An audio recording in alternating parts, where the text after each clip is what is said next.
Good morning, everyone, and happy Tuesday. It is Julie here with your TipRanks pre-market morning update, where we're bringing you everything you need to know before the market opens. So let's get into it.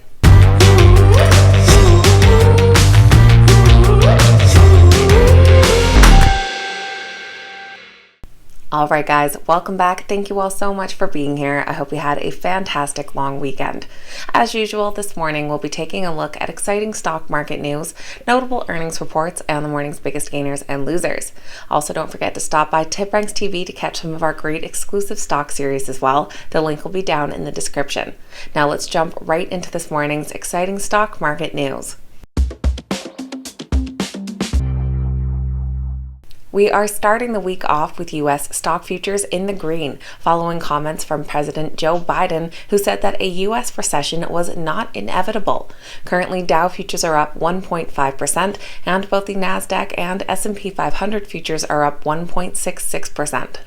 We also have Bitcoin on the rise this morning, who's broken back above that $21,000 price point. The cryptocurrency is currently sitting just short of $21,200. Crypto lender Celsius Network, who suspended customer withdrawals last week, said that they will still need more time before getting back to business.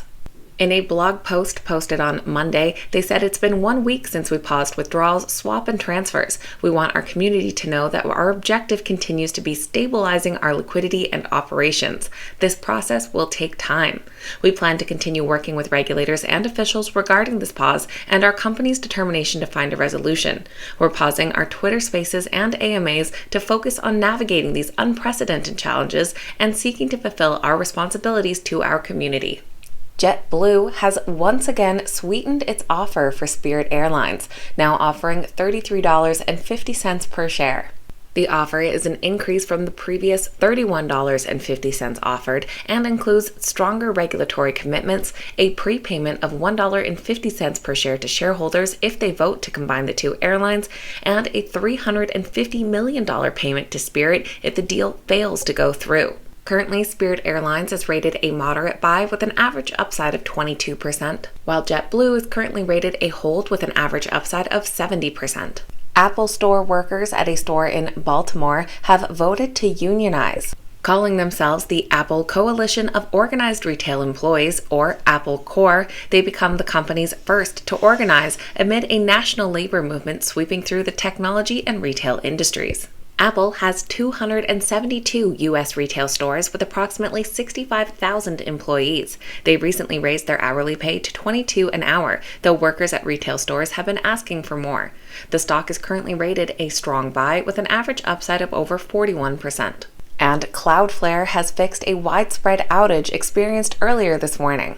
The outage had knocked hundreds of websites offline earlier this morning, and users had trouble accessing sites like Discord, Shopify, and Coinbase. They say that the incident has now been resolved. The stock is currently rated a moderate buy with an average upside of 146%. Now moving over to notable earnings reports. In the pre-market this morning, we'll be waiting to hear from Acasti Pharma and Reservoir Media. In the after hours today, we'll be hearing from Lazy Boy. Already in the pre-market this morning, we heard from home builder Lennar Corp. They came out with results ahead of analyst expectations, but did have lower than expected guidance. They reported earnings of $4.69 per share, ahead of the estimates of $3.95, on revenue of $8.4 billion, ahead of the estimates of $8.1 billion. Revenue did grow 30% year over year, but for the third quarter revenue, they're expecting a range of $8.21 to $8.94 billion, lagging behind the consensus estimates of $9.37 billion. The stock is currently rated a moderate buy with an average upside of about 38%. Now moving over to the morning's biggest gainers and losers. Our biggest gainers this morning are led by a biotech company called BeiGene. They said that regulators in China have approved a marketing application for a drug combination that includes one of their products. Under the ticker BGNE, the stock is up over 12%. They're followed by Sun Life Financial under the ticker SLF, up over 11%, and Hannon Armstrong under HASI, up 10.7%. Our biggest losers this morning are led by Acadia Pharmaceuticals, following the stock being halted on Friday. An FDA panel has voted to not approve a supplemental new drug application. Under the ticker ACAD, the stock is down 29%. They're followed by Ecopetrol under the ticker EC, they're down 8.6%, and Bancolombia under CIB down 4.5%. So that is going to be everything for Tuesday's pre-market morning update, getting you up to speed with what you need to know before that opening bell. If you made it to the end of today's video, make sure you hit that thumbs up button and say good morning in the comments down below. I always appreciate hearing from you guys. Thank you all for watching. Have a fantastic day, and I'll see you back here next time.